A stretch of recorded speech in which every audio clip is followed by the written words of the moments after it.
Quando o sol nasce atrás das montanhas e anuncia um novo dia, todos os aldeões de um pequeno vilarejo em St. Pittsburgh, na velha Pensilvânia, saem de suas casas, ainda assustados depois de uma noite de terror. Tudo começou quando o filho mais novo de Gerald e Brianna, o jovem William, completou 18 anos. No início do dia, a família de William comemorou e preparou uma festa. Convidaram todos na vila para festejar. Cada um dos moradores ajudou com a comida e os preparativos da festa.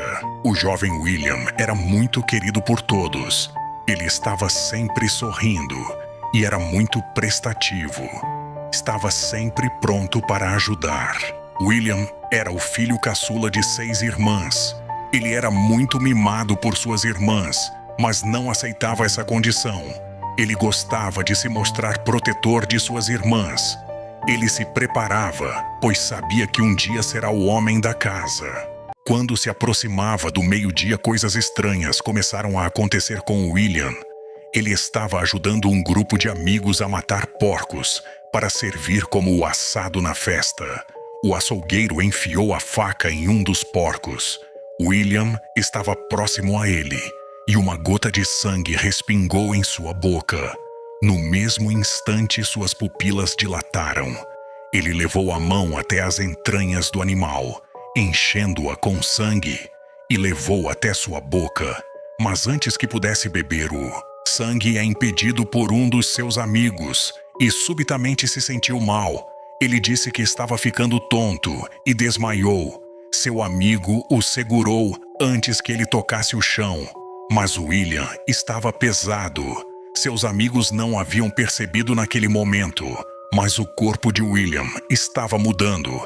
Tinha um pouco mais de músculos, estava maior alguns centímetros, mas ainda não era facilmente detectável.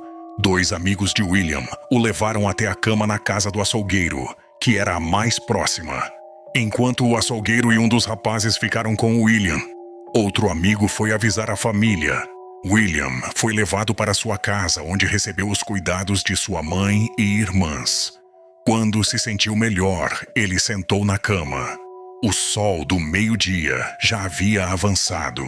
William sentiu-se confortável, sentiu um prazer nostálgico, como se estivesse embriagado. Ele via e ouvia, mas não entendia direito o que falavam. Em seguida, William entra em transe profundo e fica nesse estado por algum tempo. Quando volta a si, ele chora e se desculpa. Ele não conseguia explicar o que estava acontecendo e nem o que sentia. Seu pai pede para chamarem um padre e um médico, pois ele temia que, se não fosse uma doença, poderia ser algo espiritual. A mãe de William pede a Deus pelo seu único filho homem. O sol se aproxima das montanhas. Minutos depois, o mensageiro retorna com uma curandeira cigana.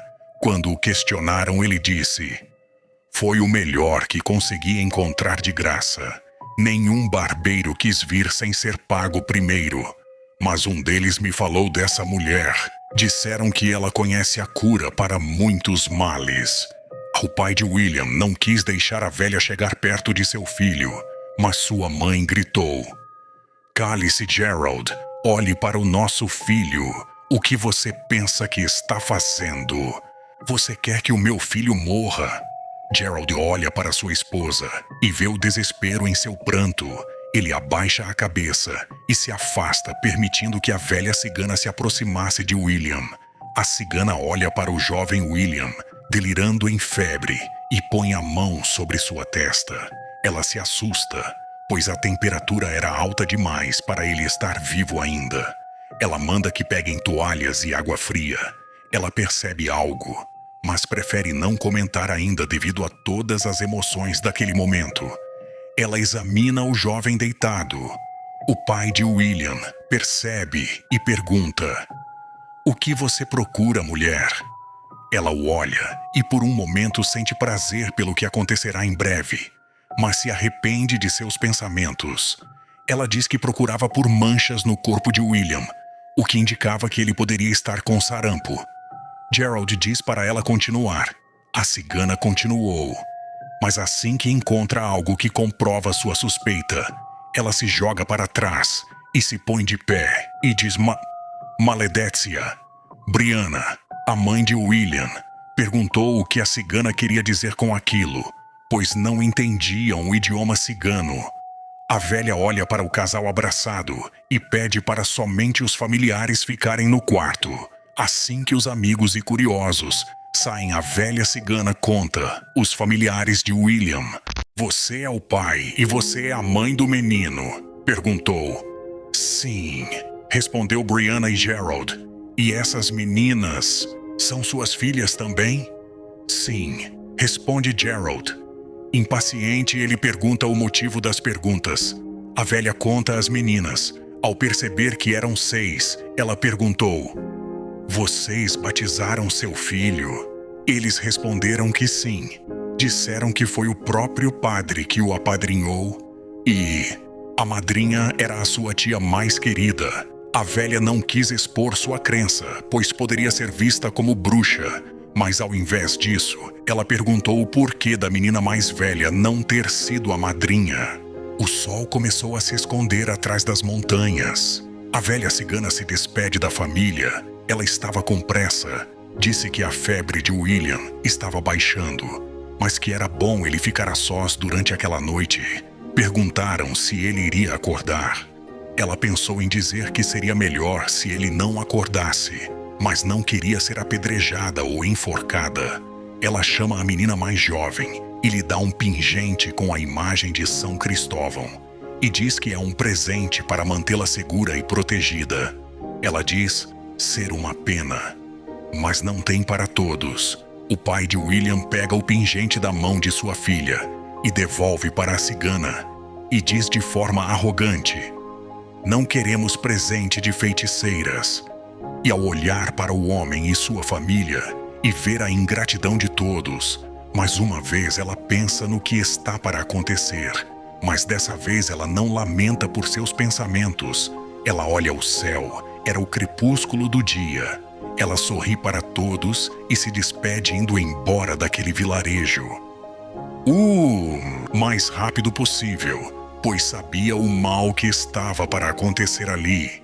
O sol se foi e a penumbra anuncia o anoitecer. As lamparinas foram acesas nos postes do vilarejo e nas casas. A irmã mais velha de William foi ao seu quarto para acender a lamparina da cabeceira de sua cama. Ela se comove ao ver seu irmão naquele estado, bem no dia do seu aniversário. Ela se lembra o quanto ele estava empolgado com a festa que iriam dar para ele. Ela se aproxima de William, que estava deitado na cama imóvel. Pensou que ele estava dormindo, mas por baixo da coberta, uma metamorfose silenciosa acontecia. Ela o acaricia na cabeça. Sua mãe a chama da porta. Ela se levanta. Ao se aproximar de sua mãe, ela olha em seus olhos e vê um semblante de terror. Ao se virar para a cama de William, ela vê uma criatura sentada na cama. Era William. Ele ainda estava se transformando. Entre lágrimas e rugidos agonizantes de dor, escutava-se o estalar de ossos se delatando e se reconfigurando. Aquilo durou poucos segundos. Brianna e sua filha gritaram, mas já era tarde demais. William, agora totalmente transformado, ataca sua mãe e irmã, dilacerando seus corpos em segundos e ceifando suas vidas. Gerald corre até o quarto do seu filho e se depara com a cena de uma fera bestial, rasgando e comendo a carne e os órgãos de sua esposa e filha. Alguns moradores vizinhos escutam os gritos e pensam se tratar do possível falecimento de William. Eles se dirigem para a casa de Gerald. Batem na porta, mas ninguém abria. Do lado de dentro da casa, mais gritos de dor e pedidos de socorro. Barulho de coisas se quebrando e um forte cheiro de sangue. Isso dura poucos minutos e logo veio o silêncio, que só era quebrado com o leve som de algo sendo mastigado, a grunhidos de degustação. Um dos vizinhos chamou por Gerald e Brianna. Nesse momento, o silêncio foi total. Segundos depois, os vizinhos ouviram a janela dos fundos da casa de Gerald sendo quebrada. Eles se assustaram. Uns correram de volta para suas casas, outros se atreveram e foram ver o que era. Mas assim que chegaram perto da janela quebrada, foram atacados pela besta.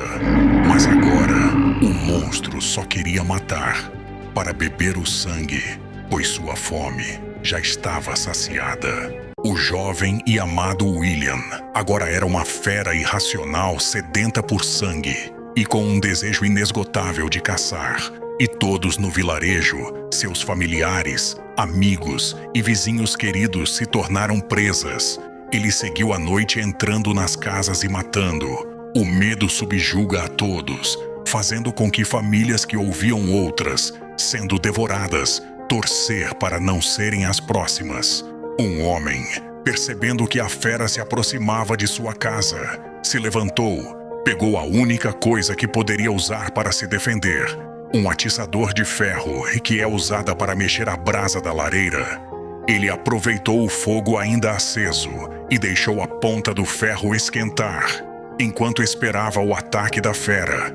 Quando a besta deu seu primeiro murro na porta, quase derrubando-a, o homem gritou: "Pode vir, demônio, eu vou matar você." Assim que ele terminou sua fala, a fera estraçalha a janela atravessando para dentro da casa, movida por seu instinto e sentidos.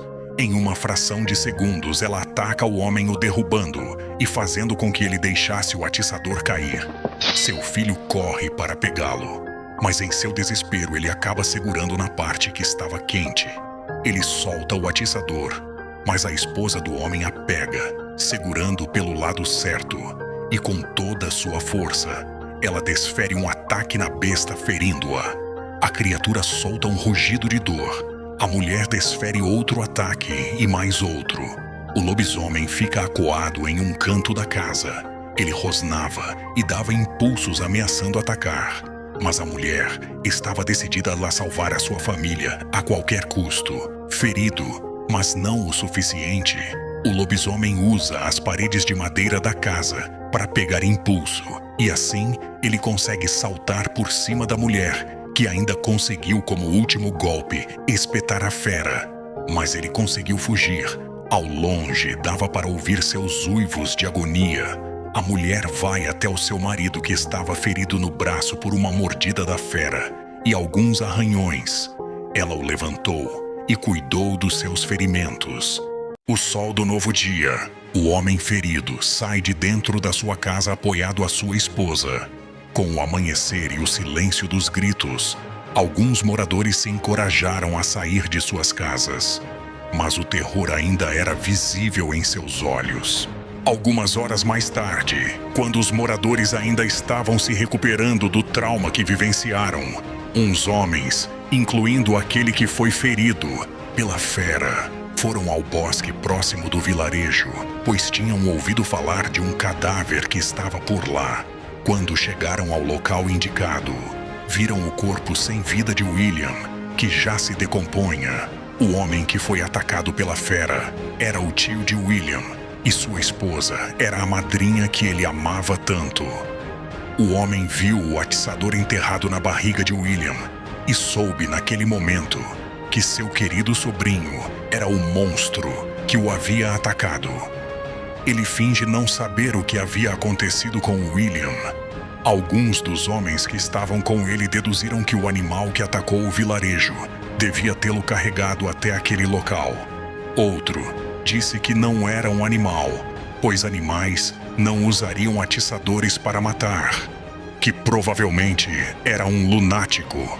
Enquanto os homens discutiam, o tio de William ficou feliz por poder guardar aquele segredo sombrio e poupar sua esposa de saber que seu amado sobrinho e afilhado era o monstro que matou a própria família e os atacou, mas não imaginava que aquele ataque também seria o fim de sua vida e daria início a uma era terrível de morte e sofrimento. Os moradores do vilarejo se perguntavam se viveriam aquele terror novamente ou se teriam sua paz restituída, mas não tinham resposta para tal pergunta. Enquanto em outro lugar, em um acampamento cigano, Uma figura segurava com força um pingente de São Cristóvão, pendurado em um cordão de prata em seu pescoço. Era a velha cigana. Ela sabia que aquilo foi só o início da maldição do lobisomem.